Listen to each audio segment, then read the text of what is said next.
Okay, hello everyone. I did not want to have to talk about this, but given the disdain of everything that's been going on since Monday, and now we see the true colors of everything going on, I figured I have to talk about this. And if you don't want to hear me rant about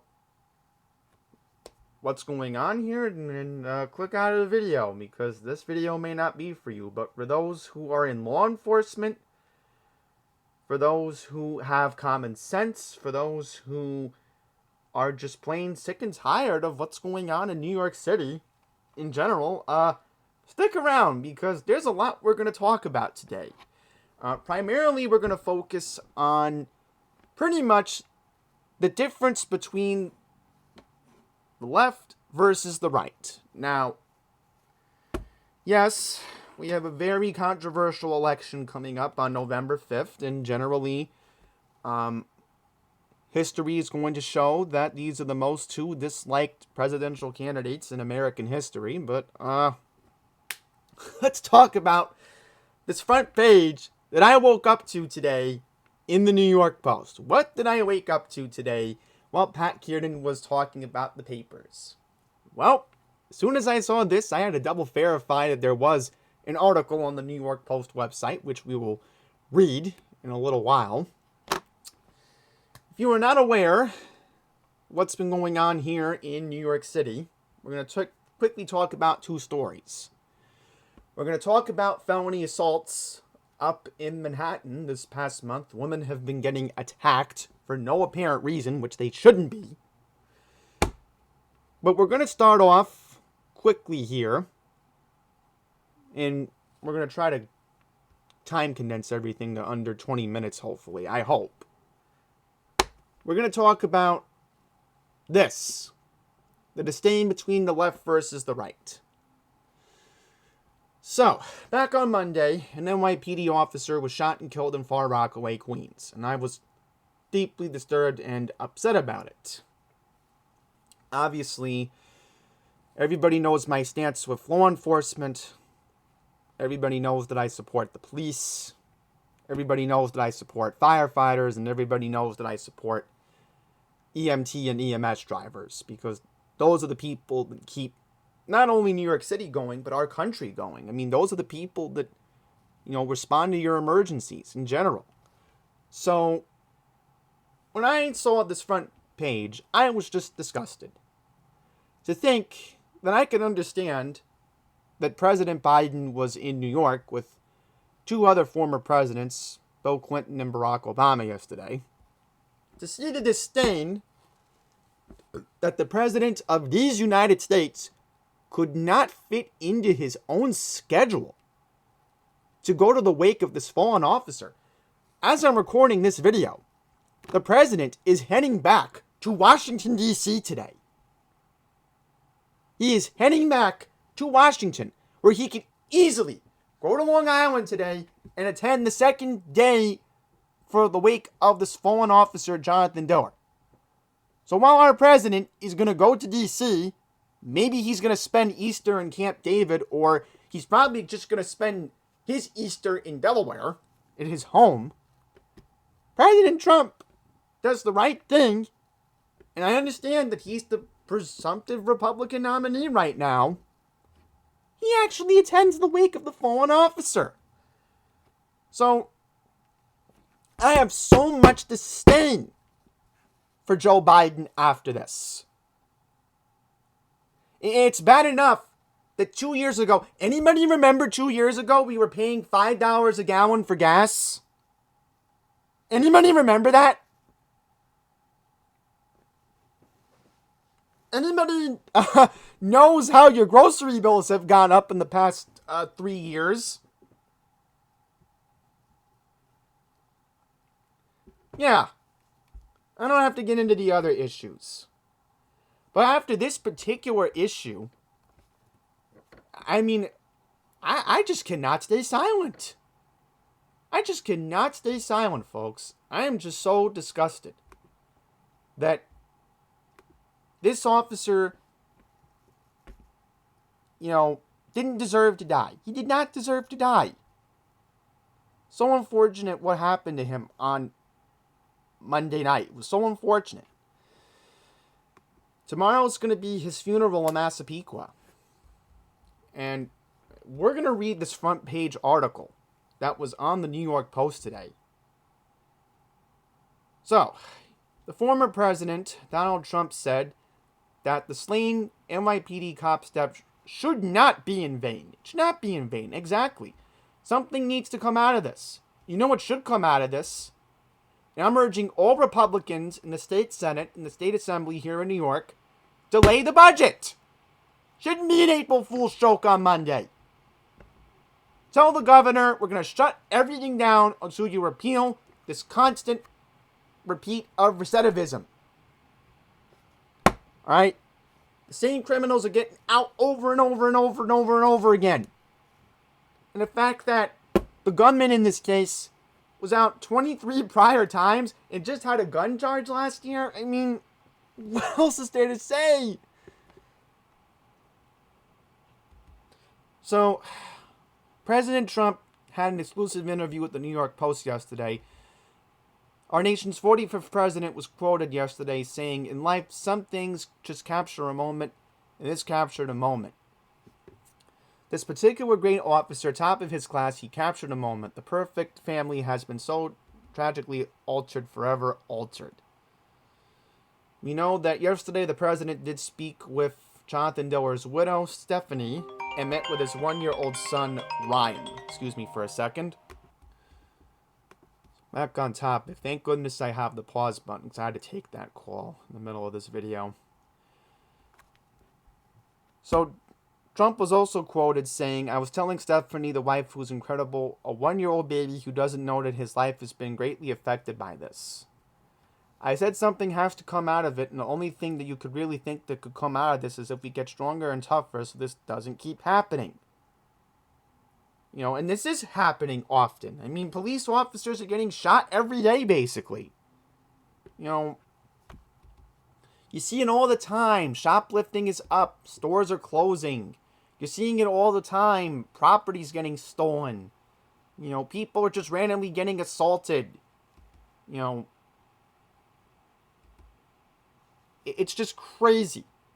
I could have been on the E train on Tuesday. Somebody could have ratted out that disruptive passenger at 34th and Herald, but we can't rat that person out because then we'll delay service.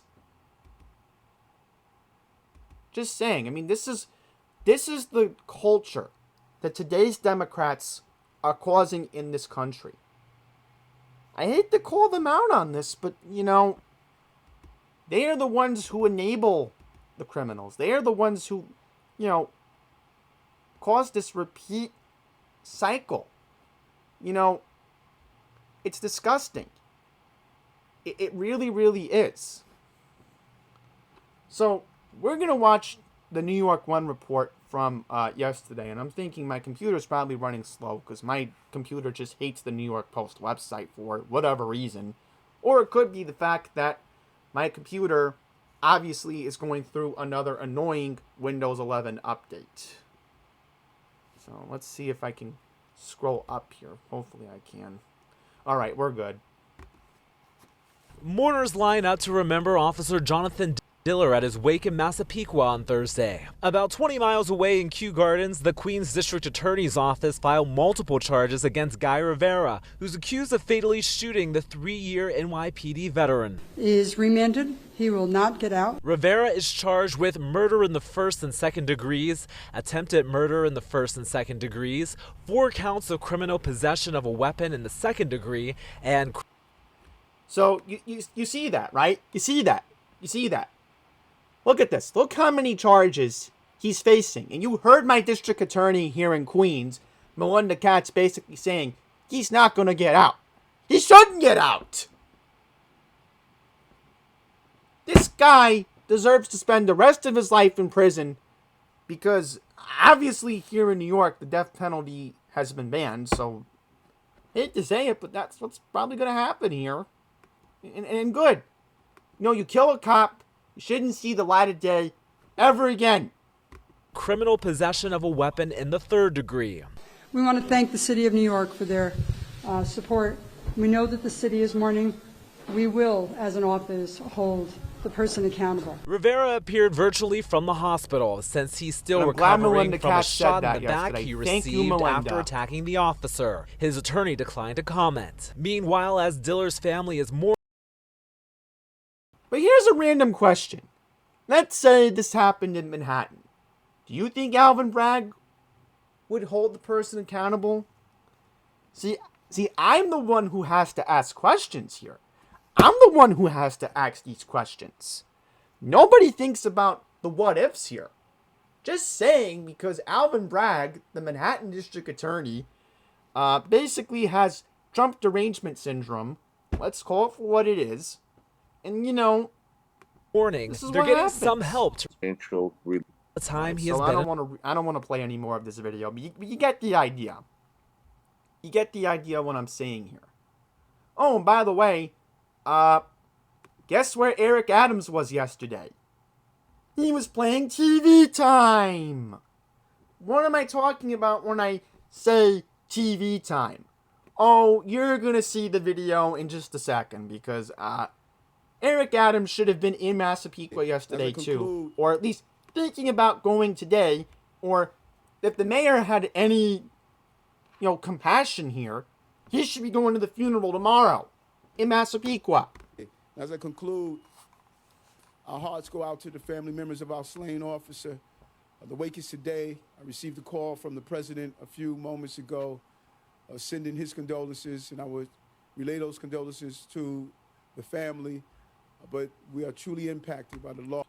Again, why couldn't Biden go to the wake today? Why does he have to go back to Washington? Why? Folks, I just don't get it. I just don't get it. I am disgusted here. I am just truly disgusted here. Alright? You see here. People call me out. People call me out all the time when I post about Trump on social media. Oh, you weren't behind him 4 years ago. Oh, you were making videos about Hillary Clinton's health in 2016. And so on. I get called out for that all the time. Now all of a sudden you want Trump back. Why do you want Donald Trump so badly back as the president? Well, I'm going to say it. The lack of compassion by our current president, I mean, it's so obvious. It's so obvious what's going on here.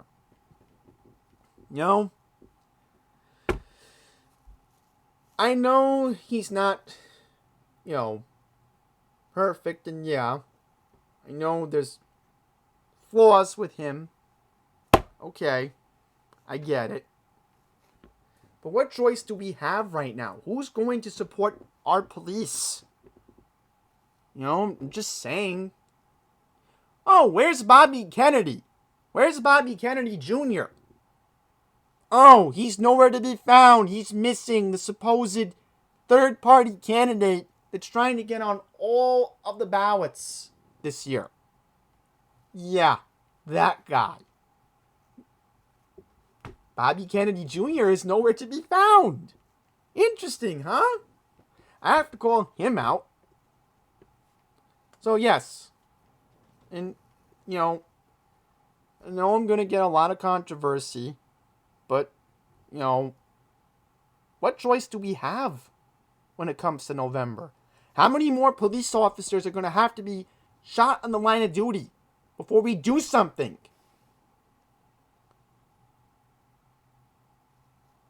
And President Trump said it yesterday. The police are the greatest people we have. And not just them, but again, I said it earlier. Firefighters too, they're great people. So are the EMT and the EMS drivers. And the people who work in the ambulances. Those are the people who keep this country moving.